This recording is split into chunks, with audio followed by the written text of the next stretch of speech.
All right, Black Goose TV family. So everybody's favorite promoter has been in the boxing news pretty heavy today, saying some pretty crazy comments. Let me take that back. I won't say crazy comments, interesting comments. But you know Eddie Hearn, he knows how to make a headline. He knows how to get the clicks. He knows how to make people turn their heads and pay attention to what he's saying. So salute to Eddie Hearn, man. He's been doing his thing, and nothing but respect. But I want to ask y'all what y'all think about some of the statements he made. The first one has to do with AJ. You know what I'm saying? Obviously, it's one of his fighters, signed to Matchroom Boxing. Obviously, his cash cow. The guy everyone says basically is the biggest name in boxing. The A side, no matter who he's fighting. You know what I'm saying? So he said this, it's very interesting to me. He said he doesn't believe AJ should have took the Andy Ruiz rematch. He says he believes he should have fought somebody else and then possibly fought Ruiz later. Now, the reason, let me let that finish, you already know. Now, the reason that was interesting to me, because I felt like after the loss, Eddie Hearn did a lot of interviews, right? And none of those interviews, he made it seem as if the reason why AJ lost was because of skill differential, was because Andy Ruiz was just at such a greater skill level than AJ. He never made it seem like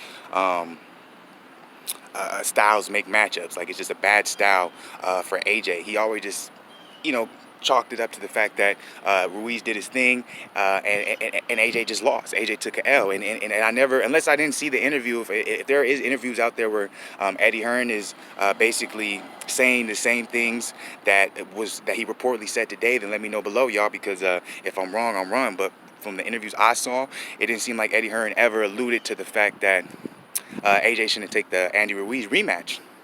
But as reported as recently as today, Eddie Hearn is saying, hey, yo, look, I don't think he should take the rematch. He should fight somebody else. This isn't me pushing for the rematch. This is AJ pushing for the rematch. AJ wants the rematch. His team wants the rematch. Everybody surrounding him wants the rematch. Me, personally, I disagree with that statement.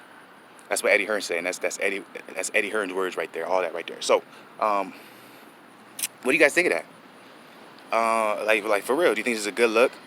For Anthony Joshua's team to have your promoter come out and say, I don't think you should have the rematch? Do you maybe think this is a marketing ploy? Maybe Eddie Hearn is just, you know, trying to get some headlines, and you know how he does. He likes to create narratives. He likes to control narratives. So what do y'all think is going on here? Do you really think Eddie Hearn is sincere when he says AJ shouldn't take that Andy Ruiz rematch off the bat? And do y'all think AJ should take that Andy Ruiz rematch off the bat, or maybe go ahead and avoid that? Let me know below, comment, subscribe if y'all feeling the content that we putting out, and just keep supporting us. You already know who it is, Mr. Positivity, Black Goose TV.